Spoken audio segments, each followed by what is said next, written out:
Venezuelan gang member arrested by Border Patrol on September 20th, 2023, released into the country by the Biden administration. A few months later, he's arrested in your city, charged with aggravated assault. On March 11th, 2024, he's charged with motor vehicle theft, stole a car. And then on March 20th, 2024, Mr. Gonzalez is charged with felony menacing. I send you a detainer, which includes an administrative warrant. Basically, it says if you're going to release this bad guy, this gang member who allegedly stole a car, menaced people, and assaulted people, give us a 48-hour heads up. I do know about the detainer request. I do know that we provided a notification of release. What kind of notice did you give ICE when you released him? We gave him notification. I'm not sure how long in advance it was. I do know that 1 hour. 345 days you had him in custody. And I said, hey, can you give us 48 hours heads up? You gave him 1 hour notice. That is how stupid sanctuary policies are and what they mean to the community that you put at risk and to the ICE officers ICE officer who was assaulted. Ladies and gentlemen, welcome back to America First. This is your one-stop channel for everything that truly matters to patriots like you and me. Faith, freedom, and the fight for our country. Before we dive into it, make sure to hit that like button, subscribe to the channel, and ring that notification bell so you never miss a single episode. Share this video with your friends and family because we need to spread the truth far and wide. Now let's get into it. I just watched a jaw-dropping video where Representative Jim Jordan absolutely destroys Denver Mayor Mike Johnston over the release of a dangerous gang member. If you haven't seen it, let me break it down for you, and then I'll tell you why this issue is bigger than just one bad decision by a mayor. This is about the survival of law and order in America, and it's time we start calling out the insanity for what it is. Thank you, Mr. Chairman. Mayor Johnston, who's Abraham Gonzalez? Thank you, Congressman. He is a individual that was released from the county jail on Friday in the city and county of Denver. That's all you know about him? I do know that he was facing charges that the Venezuelan gang member arrested by Border Patrol on September 20th, 2023, released into the country by the Biden administration. A few months later, he's arrested in your city, charged with aggravated assault. On March 11th, 2024, he's charged with motor vehicle theft, stole a car. And then on March 20th, 2024, Mr. Gonzalez is charged with felony menacing. 6 days after that last charge, I send you a detainer, which includes an administrative warrant. Basically, it says if you're going to release this bad guy, this gang member who allegedly stole a car, menaced people, and assaulted people, give us a 48-hour heads up. Is that right? That refresh your memory? I do know about the detainer request. I do know that we provided a notification of release. What kind of notice did you give ICE when you released him? We gave him notification. I'm not sure how long in advance 1 hour. it was. I do know that. 1 hour. I do know that there were 1 hour notice, and you released him 5 days ago, right? Why not give him more heads up? Actually, let's put the slide up. Let's see what it says here. Let's put the slide up. This is what the Denver Sheriff's Department, it's kind of hard to see, so I'll read it. It says, Denver Sheriff Department, ICE notification being released to the streets. I simply said, just release him to us. You release him to the streets. Why not release him to ICE? Thank you. What we've done, and we do this regularly, we've done 1,226 of these, is we notify I'm asking about one. I'm not asking about the other 1,200. I'm asking about Mr. Abraham Gonzalez, who's a gang member from Venezuela, stole a car, assaulted someone. You had him in your custody for how long? I know that we released him. 345 days you had him in custody. And I said, hey, can you give us 48 hours heads up? I don't know. You gave him 1 hour notice. Mr. Congressman, we notified them of release. There were 6 ICE agents present when he was released, so they had enough time to respond and to be present. Respond where? To the jail where we released him from. So we released him we notified them of the release time. When we notify them of release, they come to the jail facility to pick them up. Why didn't you say that's not what you said. You said you release him to the streets. Did you release him to the streets? You release him to ICE? What we do, sir, is we release him from our county jail, and we coordinate with ICE on that release time and release date so that ICE can come and pick them up from that location. Pick them up where? In the parking lot? Yes, sir. They're on the facility property. Guess what happened in the parking lot? I know, sir. I've reviewed the video. So I looked at it. I've talked to the sheriff last night. One of the ICE officers got assaulted, didn't he? I've reviewed the video, They had sir. to tase the guy, didn't they? Would you like me to answer, sir? No, I'd like you to answer. Did they tase him?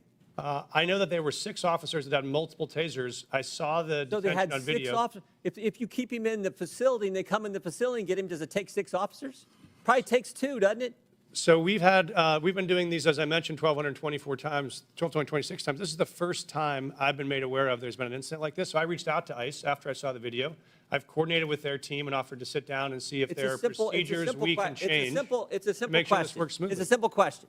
You can release him in the parking lot, give ICE 1 hour notice, and they got to send 6 officers to arrest this guy. Or you can say, hey, what? Here's what we're going to do. We're going to hold him. You come in and bring 2 officers in, and you turn him over there. Why not do it that way? We have a city ordinance. You know why you don't do it that way? We have a city ordinance that Because governs. you're a sanctuary city. This is the whole point. No, sir, I disagree with you. Oh, okay. Because I'll tell you why. If you talk about sanctuary as a definition of shielding people from law enforcement, we do not do that. What we do is provide services. In this context, what we did is we coordinated the An release. officer got assaulted because of your policy, which says we're going to release him to, in your words, not mine, to the streets. They have to arrest him in the parking lot. They bring 6 officers when they could have had 1 or 2 just come in your facility, in the jail, and take the guy there. But you won't do it that way. I've seen the video. I've reached out to ICE. care if I've you've seen offered the to video. I sit know the down and facts, coordinate too. on strategies. If we need to make adjustments to what we do on releases, we'll do that. This is the first time in the 1,226 releases You know, I've heard of an I incident, read your so we'll written take testimony action. last night. I read your written testimony last night. 4.5 pages. And you used the word safe, safer, or safety 13 times. Talking about my job is to protect the safety of the people in Denver. We prioritizing making sure everyone in our community is safe. That's a lie. Because it was not safer for the ICE agents who are part of your community. No way was it safer. The safest thing to do is to say, ICE, we got him in custody. Come here, we're releasing. We held him 345 days. We can't hold him a second longer. We can't wait for you to come inside the building. We got to let him go, so you have to arrest him in the parking lot. That is how stupid sanctuary policies are and what they mean to the community that you put at risk and to the ICE officers ICE officer who was assaulted, and they had to use a taser on. It's not good. Mr. Chairman, Time, Mr. Chairman. 5 minutes is up. Consent request. Here's the deal. Abraham Gonzalez, a known Venezuelan gang member, was arrested by Border Patrol in 2023. That's right, this guy shouldn't even be in our country in the first place. But thanks to the Biden administration's open border policies, Gonzalez was released into the United States. And guess what happened next? He ended up in Denver, where he committed a string of violent crimes, including aggravated assault, car theft, and felony menacing. Sound familiar? This is what happens when you prioritize politics over public safety. Now, pay attention to this part because it's absolutely infuriating.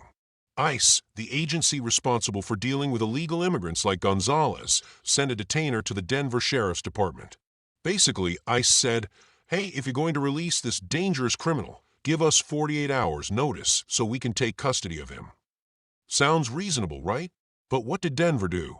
They gave ICE a 1 hour notice. 1 hour. And then they literally released this gang member to the streets. Not to ICE custody. Not in a secure environment. To the streets. Let me tell you something, folks. This isn't incompetence. This is intentional.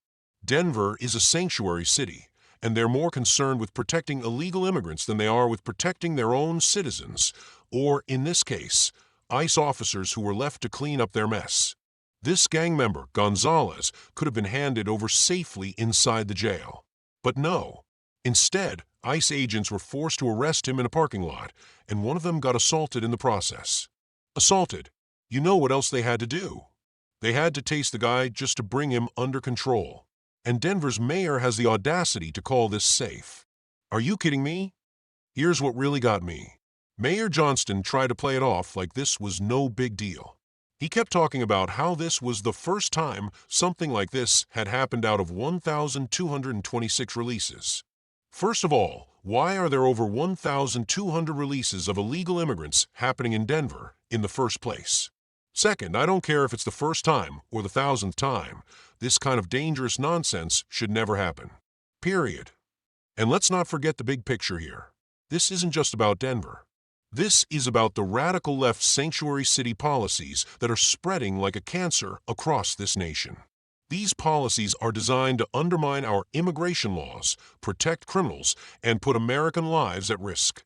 Denver is just one example. Look at what's happening in New York, Chicago, Los Angeles. These cities are turning into playgrounds for criminals while law-abiding citizens are left to fend for themselves. Let me ask you something, America. What happens when we let gang members like Gonzalez run loose in our communities? What happens when we tie the hands of IC officers and law enforcement? I'll tell you what happens. Innocent people get hurt, families are destroyed, and our nation becomes less safe with every passing day. Mayor Johnston claims he's prioritizing safety, but actions speak louder than words. The safest thing to do would have been to hand Gonzalez over to IC directly. But no, the mayor and his administration put politics above public safety, and now IC officers are paying the price. You know what this shows, folks? It shows that sanctuary cities are not about compassion. They're about chaos. They're about undermining the rule of law and destroying the fabric of our society. And let's be clear, this isn't just a local issue. This is a direct result of the Biden administration's weak border policies and their refusal to enforce immigration laws. When you open the floodgates at the border, you're inviting chaos into every corner of this country. It's time to wake up, America. It's time to demand accountability from our leaders. Mayor Johnston needs to answer for this disaster, and so does every other politician who supports these reckless sanctuary city policies. And let me tell you something else. We need to stand with ICE. These men and women are out there risking their lives every single day to keep us safe, and they deserve better than this. They deserve better than being left to deal with violent criminals in parking lots because some mayor is too afraid to enforce the law. So here's what we need to do. First, we need to hold our leaders accountable. Call your representatives. Demand that they put an end to sanctuary city policies. Second, we need to support IC and law enforcement. These are the people standing between us and chaos, and they need our help. And finally, we need to elect leaders who put America first, leaders who understand that the safety of our citizens comes before the feelings of illegal immigrants and criminal gang members. That's it for today, folks. If you agree with me, if you believe in law and order, if you're tired of seeing our country go down the drain because of weak leaders and bad policies, then hit that like button, subscribe to the channel, and share this video far and wide. Let's get the truth out there. Together, we can take our country back.